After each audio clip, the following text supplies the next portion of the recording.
So I'm not going to be making a game preview video before every game, but we've gotten a few pretty critical updates ahead of tomorrow afternoon's game versus Florida that I figured I'd come on here more so just chat about the updates. I don't know if it's really like a game preview specifically, but I do want to talk about the lines and some of the injury and roster updates we've gotten really in the past few hours. I think the two biggest storylines from today are the injury updates that we got. I'll start with Alex Vlasic, who is not expected to play in tomorrow's game with his skate cut injury. It sounded like the reports were that it was a pretty scary injury for Vlasic. He wasn't sure if it was Achilles related or something. There was a lot of blood is what basically he said. So he is going to miss tomorrow's game. But the good news is he was practicing today. He is back on the ice, and it sounds like he will be returning sooner than later. I don't expect him to miss too many games. I was happy. I'm actually kind of happy they're keeping him out tomorrow. There's really no reason to risk further injury or play him if he's not 100%, because even though tomorrow's a pretty big game, it's just one of 82. There's really no reason to put him out there if he's not feeling up to it. So I'm fine keeping him out for the first few games. Make sure he's back to health. Hopefully he can be back by the home opener on Saturday. It seems like since he's already back practicing, that's probably a realistic return date for him. But no matter what, it doesn't sound like it's going to be too long of an absence for Vlasic. The Blackhawks were preparing for this as they brought Ethan Del Mastro on the trip to Florida, and they signed Matt Grzelcyk to add some further depth. Now, yesterday in my video, I talked about the report was Del Mastro was the one who was called up just to fill in for Vlasic, and then he'd be sent back down to Rockford. I really don't know if that's the case, though, because heading into, I guess, the final rosters being announced all throughout the preseason, I thought the roster battle for the sixth defenseman spot was between Ethan Del Mastro and Nolan Allen. And obviously, even though Del Mastro struggled during the preseason, he still has the leg up over Allen at this point. So I was under the assumption that Del Mastro would be in the sixth defenseman spot to start the season. Now, the reports were that yesterday was that Matt Grzelcyk was kind of solidified his spot. Obviously, he'll be on the NHL roster since his deal is a one-way deal. And then that Del Mastro was going to be sent down, and he was only on the trip to fill in for Vlasic. But in today's practice, Del Mastro was paired with Murphy on the third pair, and it was Matt Grzelcyk that was filling in for Vlasic on the top pair with Sam Rinzel. So that leads me to go back to my original thought was that Del Mastro is going to be the sixth defenseman to start the season, and Grzelcyk is more so of that veteran depth and an eighth defenseman role practically, but it seems like he's going to start the year with Sam Rinzel on the top pair, and he will be the one that fills in for Vlasic, while Del Mastro starts in the NHL, and his stay in the NHL might be longer than just a few games, and even when Vlasic returns, as of right now, it feels like Del Mastro is going to stay in the NHL since he is paired with Connor Murphy on the third pair. So again, it's very confusing, and really I gotta stop pretending like I have any idea what is going to happen. I think we really just have to get a few weeks into the season and see for ourselves what ends up happening, how long Del Mastro's in the NHL, how much he's playing, who he's playing with. We'll kind of see how the whole situation develops, but that's the injury update on Alex Vlasic, and the expectation is that the pairs tomorrow versus Florida will be Matt Grzelcyk paired on the top pair with Sam Rinzel. I say paired too much. I can't think of a different word. And then the second pair, or I guess second unit, will be Wyatt Kaiser with Artem Levchinov, and then Ethan Del Mastro and Connor Murphy. That's not the only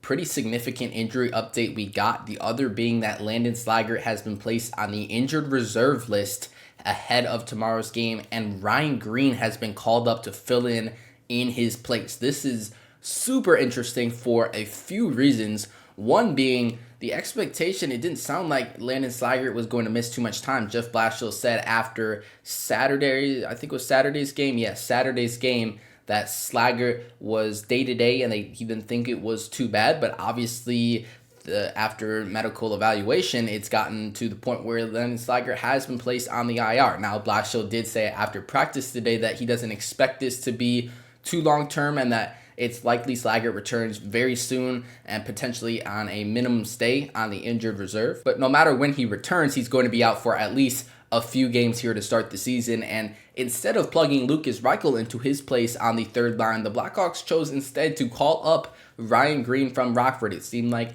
Oliver Moore and Ryan Green were going to start the year in Rockford. They both got sent down after Saturday's game, but because of this injury news. Ryan Green is back with the NHL squad. The Blackhawks are handling this by putting Colton Dach on the third line with Jason Dickinson and Ilya Mikheyev, and then putting Ryan Green at the fourth line center role with Nick Foligno and Sam Lafferty at his wings. Now, for Green, I think this totally makes sense. I like giving him a bit of a look to start the year. I did think throughout the preseason that Oliver Moore had a leg up over Green, but this is probably just going to be a short stay to start the season for Ryan Green, just really filling in for Landon Slaggert, who's not expected, like I said, to miss too much time. So Green's just going to get a couple games here to start the season. I don't think this shows that Ryan Green's ahead of Oliver Moore on the organizational depth chart. I'd still say Moore is ahead of Green, but I think it just makes a little more sense for Green to come up in a shorter stay role. With Oliver Moore, you're going to bring him up when he is going to stay for a long time, and just for a short stay like this for maybe a week or two,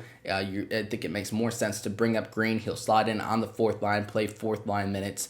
I think this makes sense for Ryan Green, and I'm excited to see him get a shot here to start the season. Now, for Lukas Reichel, who I said in my video, with my season preview video yesterday, I said if Landon Slaggert does miss the start of the season, I'd expect Lukas Reichel to get his shot in the lineup. But that's not the case. The Blackhawks choose to go to Ryan Green and have him fly all the way down to Florida to play in a few games over just plugging in Lukas Reichel. So it just further strengthens the fact that I think last game was Lukas Reichel's last game as a Blackhawk. I really don't think there's any way he finds himself in the lineup. Honestly, I don't know why they haven't just traded him already. I felt like, if he's going to make the trip, he'd fill in for Landon Slaggert if he couldn't go, but apparently the Blackhawks they're completely done with him. I just don't know why you haven't traded him yet. If you're not going to play him when there's an injury, like why even have him on the team? It doesn't really make any sense to me, and I was assuming Reichel was going to get a shot if there was an injury. It really just makes no sense for him not to be playing, but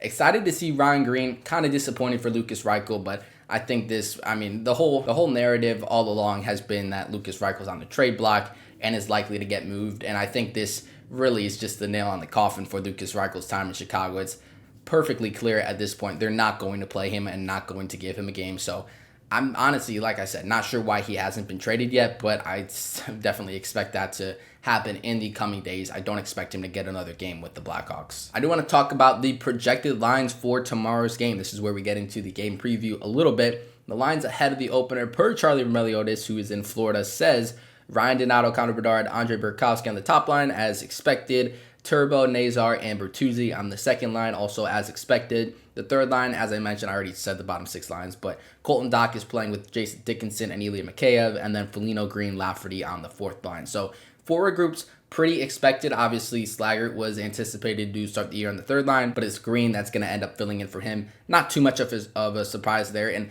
yeah, honestly, I really like how the forward lines are looking to start the season now. I'll probably call for some changes after we get a few regular season games under our belt. But to be honest, with how bad the lines were last year, I'm pleasantly surprised with what Jeff Blashow's done. I feel like these lines are pretty good. Obviously, I would handle the Lukas Reichel situation completely differently. But outside of that, I kind of like these forward lines, and I'm pretty happy with these overall. I think the only change I would have made would be to bump Ilya Mikheyev up to the first line and swap him with Andre Burakovsky, who I haven't been super impressed with Burakovsky. However, he's only played in a few preseason games, and I'm not trying to say like I don't like Burakovsky, because we really need to see a lot more games with him on that top line before we can really see if he's a fit there. But I'm just, like I've said, a big Ilya Mikheyev fan, so that would be the only change I would have made. But it seems like Blashow really likes the Dickinson-Mikheyev pair to be a third line shutdown line, which I'm cool with. So I like the forward lines. That is what is projected to be the lines heading into tomorrow's game. And then on the back end,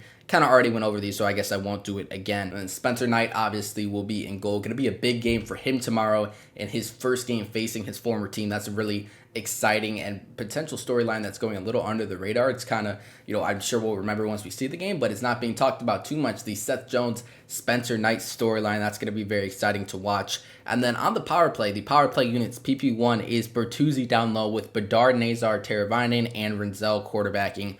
Really like how this first unit shapes up. I think this can be one of the better power play units. I said in my video yesterday, one of my bold predictions for this season is that the Blackhawks power play finishes in the top 10.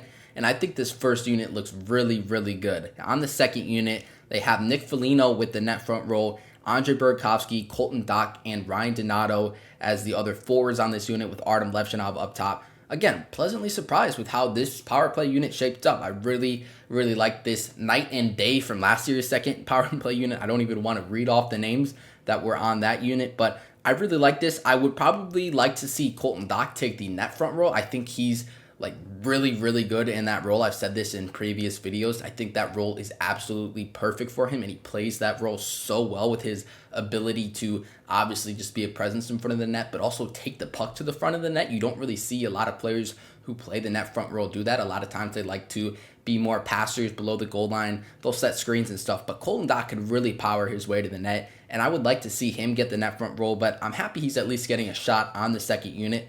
So those are the power play lines. Again, I think this power play is going to be pretty good. They were a little rusty in preseason, didn't score a ton, but also they did generate a pretty fair amount of chances. So all in all, I really like how the lines and power play units are shaping up for tomorrow. The penalty kill, hopefully they can dial in a little bit more on the new PK system so that they can be sharp for the regular season opener, even though I'm sure there will be some growing pains. They're still not entirely locked into the new system. It's still going to probably take a bit for that to happen, but I really like how these lines shaped up. Going to be without Alex Vlasic tomorrow. That is a tough loss for a big game, but again, 1 of 82, so it's not worth risking Vlasic or playing him if he's not ready to go. So Vlasic is a pretty tough loss, but outside of that, really excited for tomorrow's game. The next video on this channel will be a game recap of Game 1 versus Florida. Make sure to check in on my Twitter at Blackhawks Focus. We'll have live coverage and all that kind of stuff going on throughout the game. So check in there, and then we will be back tomorrow with the game recap after Game 1. But that's going to do it for this video.